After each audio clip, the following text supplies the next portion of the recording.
Portanto, vão e façam discípulos de todas as nações.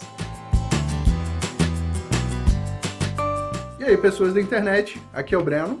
Gabriela. Diego. Ana Paula. E a gente está aqui em mais um Geração 360, o seu ciclo semanal de debates.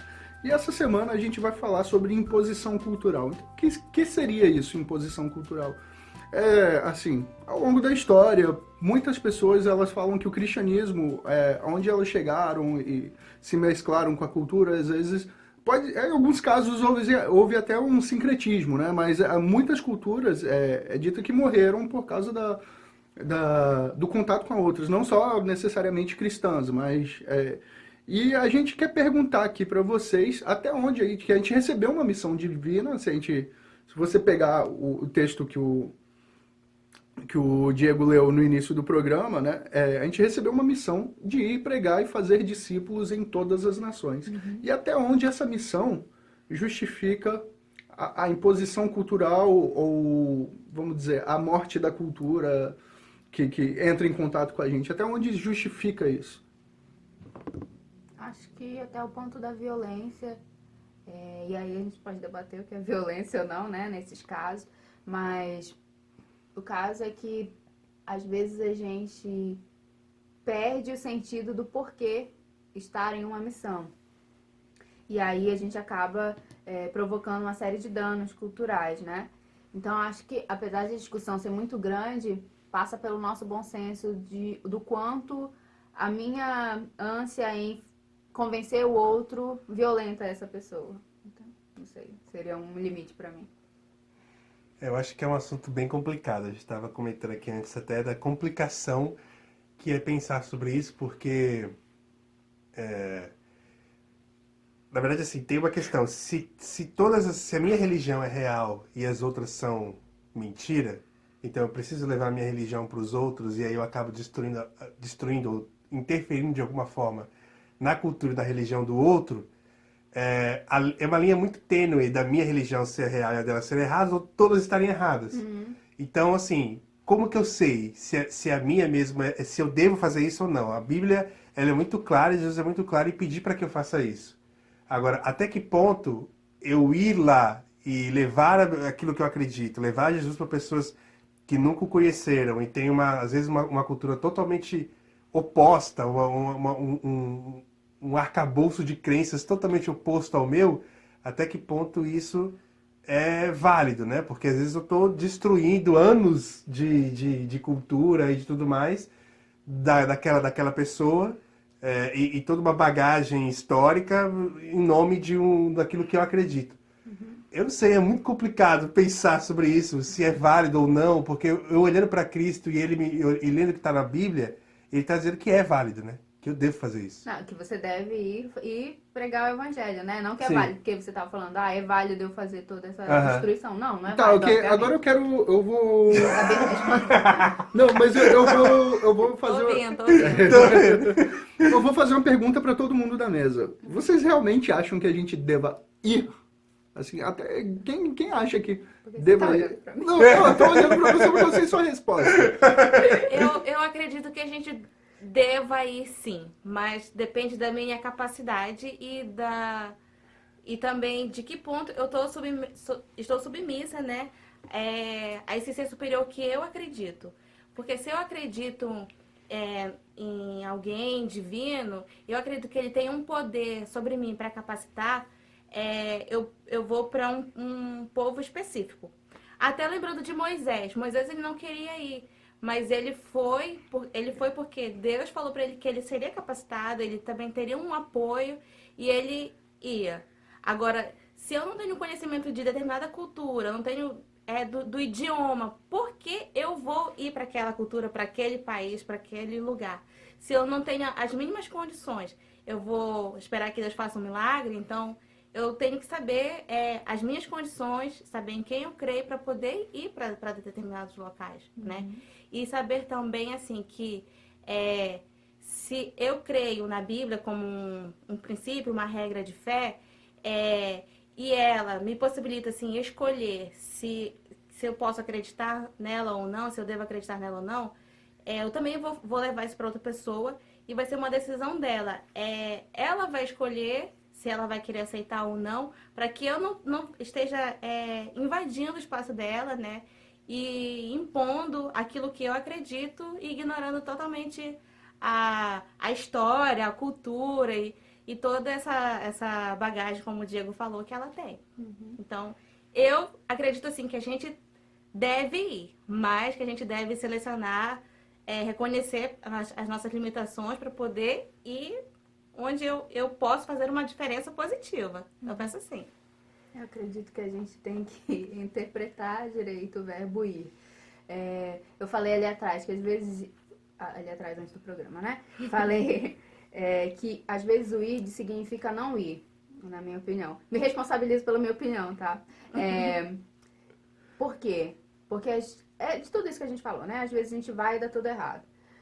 Mas, às vezes, o respeitar o espaço daquela pessoa e a compreensão dela do divino, que pode ser o mesmo que você. Eu acho que essa é a grande chave, assim. É que a gente está sempre em um lugar de ensinar o outro.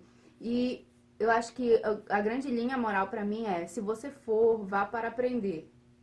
Não vá para ensinar sempre, porque quando você vai para ensinar, você está sempre num lugar de superioridade. Tipo, eu conheço o Deus que vai mudar a sua vida. Legal, às vezes isso é verdade, mas nunca vá com essa atitude, entendeu?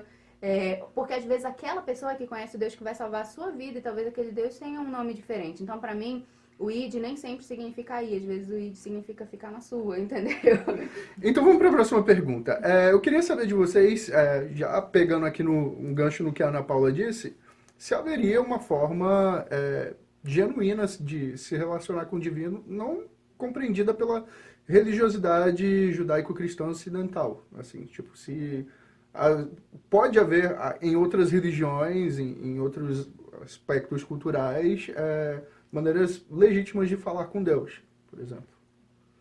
Cara.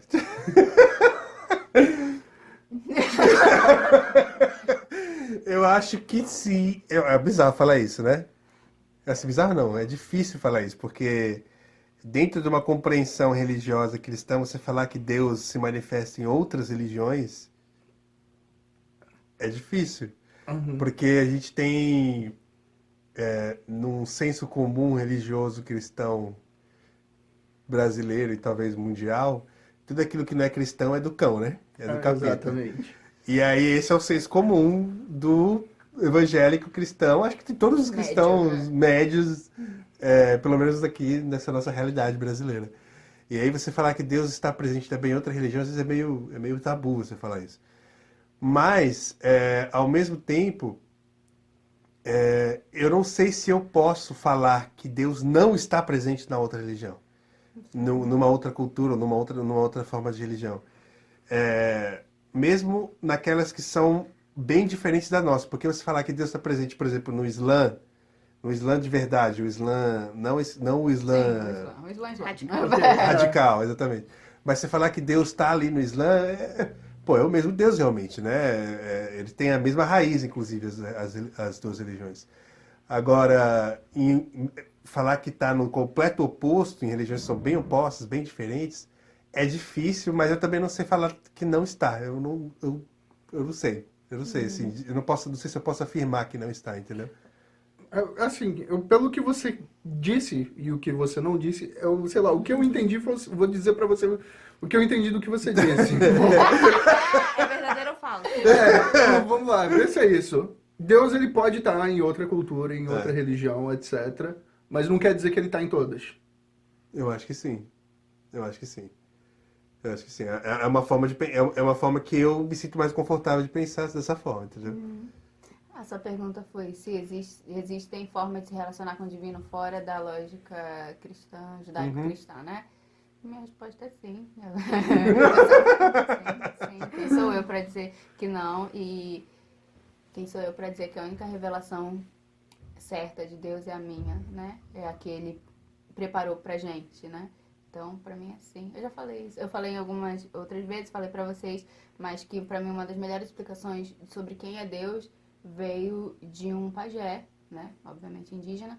E então, sim. Sim. Bom, é bem difícil mesmo. E tá lembrando do versículo inicial que é do Id, né? De pregar o evangelho. Aí também tem aquele outro versículo que fala que se nós não falarmos, as pedras clamarão. Então, de alguma forma, o evangelho ele vai ser divulgado e as pessoas conhecerão a Cristo. Pode ser que não seja da maneira como eu conheço, né? Então, ela vai... Deus assim, é poderoso demais e ele... Sei lá, eu acredito assim, que ele tem sabedoria suficiente para conduzir pessoas, para conduzir maneiras de se manifestar da forma como ele realmente é no mundo inteiro. Pensa assim.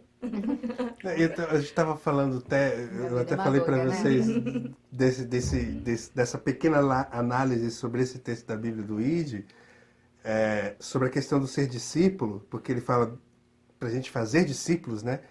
E aí, que eu tinha falado, se você talvez ir para o lado de que discípulo, um discípulo de Cristo é aquele cara que se parece com Cristo, não necessariamente é um cristão, porque infelizmente hoje na nossa realidade atual do cristianismo, nem todo cristão é discípulo de Cristo, né? Se parece com Cristo. Então, ele não se prendeu a uma religião, né? Parece que ele não se prendeu a uma religião. Ele falou, façam discípulos, ou seja, façam pessoas que se pareçam comigo. E aí, pessoas que se pareçam com Cristo, ela não necessariamente é cristã, pode ser, né? Muito boa essa observação. Gente, então esse foi o 360 dessa semana, eu gostei bastante. A gente não pretende esgotar o tema aqui, até porque num vídeo curto de 9, 10 minutos, não tem como a gente esgotar esse tema, é um tema bem complexo. E se você pensa algo diferente da gente, escreva aqui embaixo nos comentários, Sem xingar, participe. a gente. Sem xingar, sem haters serão bloqueados. E se você quiser continuar acompanhando o programa que a gente faz aqui, o Geração 360, se inscreva no canal, se inscreva também na nossa página do Facebook e no nosso perfil do Instagram. E a gente se vê num próximo Geração 360. Valeu! Até mais.